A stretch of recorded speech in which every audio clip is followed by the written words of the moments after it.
Well, I got a question from a user who's trying to model their own lightsaber, and he's wanting to do some detail on the handle by cutting some notches out, and it's black where the notches are cut out.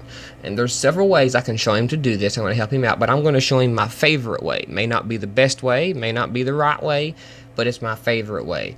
Now, you can always go in and bevel and cut your notches that way, but I'm not going to use the bevel this time. I'm going to keep my models and work on separate layers because it just gives me much more versatility, flexibility, and control in the long run. So as you can see, I have my base model of Count Dooku's saber that I'm going to use as an example. We're in sub D mode right now. I'm going to hit the tab key and go back to polygon mode. Okay, so the first thing I'm going to do is I'm going to select where I want my notches, and it's going to be around in this area right here. So what I'm going to do is select this whole area, and I'm going to do that. I want to select a couple polygons in one direction and hit the L key, and it's going to loop them. Okay, I want to hold the shift key, select a couple on that row, loop it, and I'm going to go all the way down the row like this and just select this whole thing. And this is a lot quicker than box selecting, or however a lot of people like to do it. Okay, now as you can see, I have this whole thing selected. So what I'm going to do now is I'm going to go up to edit and say copy. Okay, now I'm going to go over here to my tree, select new item, mesh, get me a new mesh layer. So now we can see my background mesh layer. It's the black mesh there.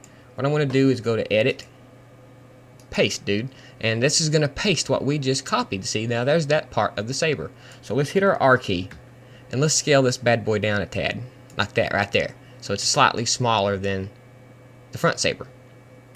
Okay, so now let's just forget about that for a second. Let's go back to our normal saber.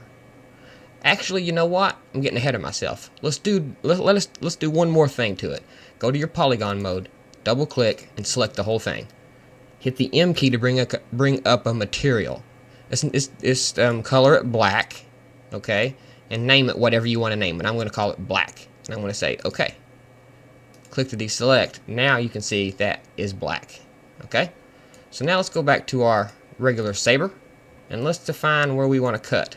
And I'm just going to cut a couple spots here just to give you an example. We'll start here, and we'll go around. And we'll go on down to where it matches the same distance coming down as it does on this side. Like that right there. And let's go ahead and do this one too.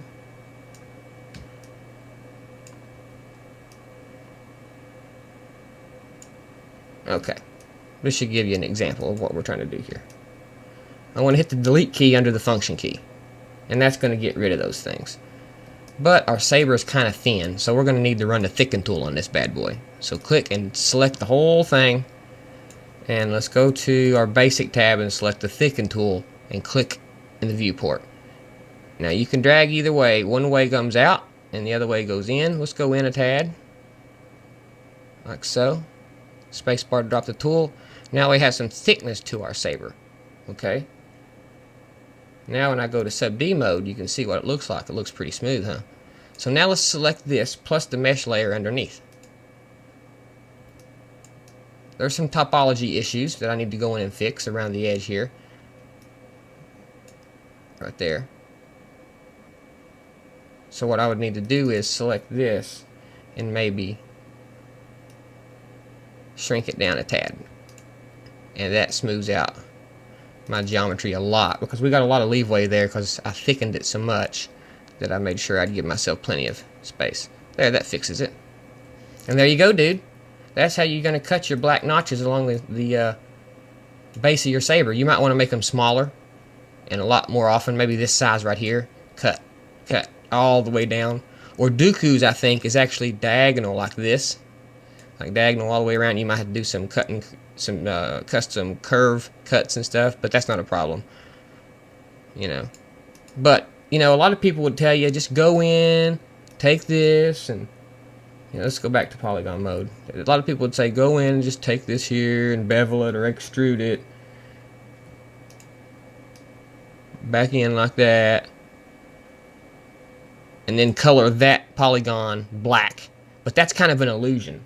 This is the real deal. This has actually got depth to it. This has 2 layers, the saber layer and the mesh layer underneath, which is 2 separate layers, and it works out a whole lot better. It gives you a lot more control in the end. And look where I made that bevel. But it's done a good job of cleaning up the geometry for me. But anyways, that's how you make some notches cut in your saber and handle. I know you got a lot more detail to go, dude, and you're going to run these notches all the way up the handle, but I know you've got a lot more stuff to do, and if you run into any problems, please let me know, and I'll be more than happy to help you. So that's it, dude. That's all there is to it.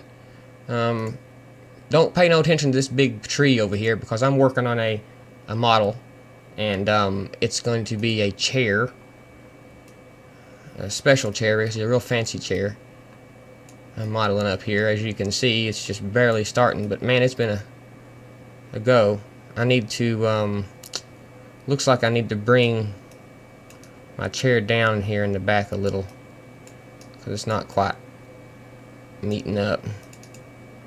But you know, this is not a video for that.